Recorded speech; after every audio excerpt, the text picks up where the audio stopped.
bruh. It really is. I hate narcissists, Can we just explain, or can y'all explain what emotionally intelligent means? And do you think most people are capable of handling somebody who's emotionally intelligent? I think that his example in layman's terms is perfect, right? Being emotionally intelligent is, one, being able to understand your emotions versus somebody else's, being able to regulate your own emotions, and being able to know when you've met your, like, well before you've met your peak. You don't want to wait till your emotional stability has expired and now you flying off the handle. You want to be able to understand where you're coming from. But I think that what's more important than emotional intelligence per se is that conversation is empathy.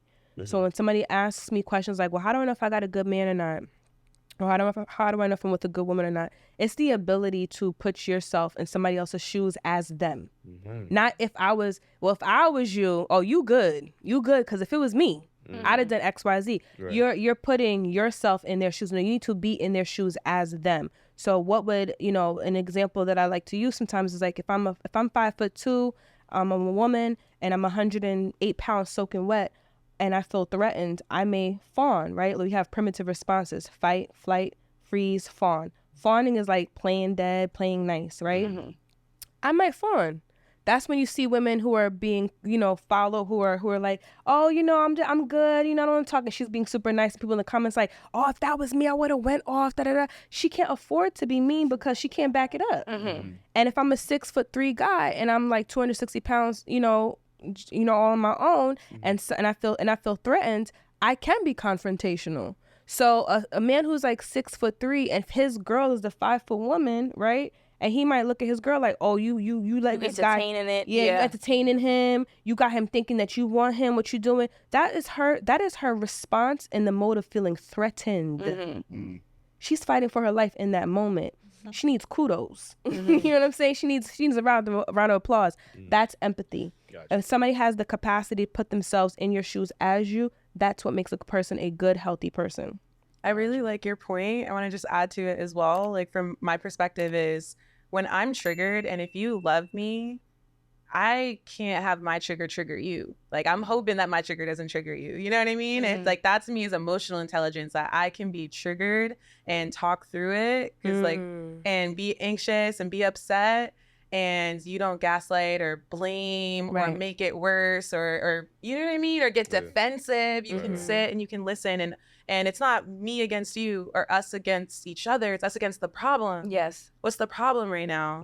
And that to me is an emotionally intelligent man. I love that. Yeah. Got you. What's your thoughts on this? I think another element that we should discuss is reading the room.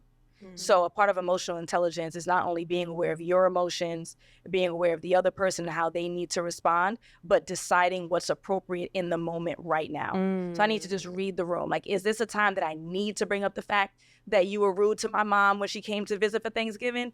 But I know that you just had a tough day at work. Like, being able to read the room and decide when is the appropriate time to bring up XYZ is also an important part of emotional intelligence. I like that.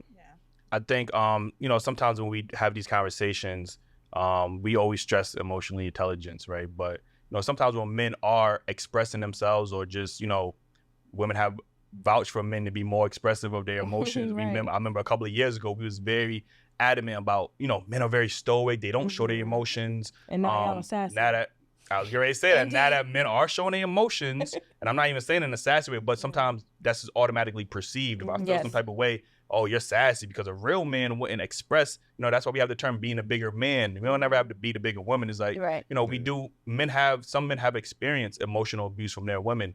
And, we just have to either eat it sometimes, or when we do step up or speak up, now it's, oh, you shouldn't be going back and forth with a woman, or why'd you block her? That's sassy. It's like, I'm trying to protect my peace at the end of the day. So maybe blocking her was the best move on my end, because I didn't want to have to say something that I was going to regret. You get what I'm saying? So I think sometimes when men are being more emotional or just intelligent about their emotions, some women can perceive it as, oh, well, he's just being sassy, or whatever the case is. So, I think we do struggle with that. And because we have single-parented households, a lot of us, or we came from single-parented households, we haven't seen that male and female dynamic of two adults in a relationship being able to express themselves emotionally and resolve, conflict resolved out of that. You know what I mean? So a lot of times we're just, living vicariously through somebody else, unfortunately. So that's one of the things that makes it hard being a man, because there's like two parts to it. on one aspect of it, again, like I do like having these biological conversations around what it looks like when the protector is being vulnerable, right? So sometimes what I say, an example that I give is like, if there's a fire and the firefighter comes, but he throws me in front of it, like he's like scared too. I'm gonna be like, what you doing? You're scared of the flames. Like, what you over here? You know, like you ducking with me, you know, or a cop does it. And so, And what biologically would your attraction level to him Of be course. decreased? decrease. Okay, yeah. All right, yeah. Are you kidding me?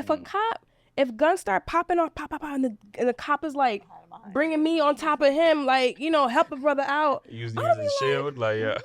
Yes. Give me a badge. Give me a badge. Give me, you know, Yes. I'm done, you know? And so when biologically, right, on I would say primitive caveman, primitive level, Right. not elevated, on a primitive level, it does occur as a threat because we're not anticipating a man being vulnerable.